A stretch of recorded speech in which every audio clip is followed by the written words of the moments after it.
If you've lost access to your Facebook account, regaining ownership can be a straightforward process. Follow these steps to recover your account quickly. Step 1. Go to the Facebook login page. Visit the Facebook login page and click on Forgotten Password. This will direct you to the recovery options for your account. Step 2. Enter your information.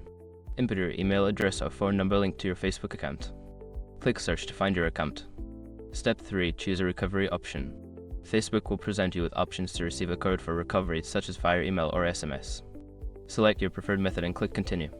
Step 4. Enter the code. Check your email or SMS for the code sent by Facebook. Enter this code in the provided field and click Continue to verify your identity. Step 5. Set a new password. Once verified, you will be prompted to create a new password.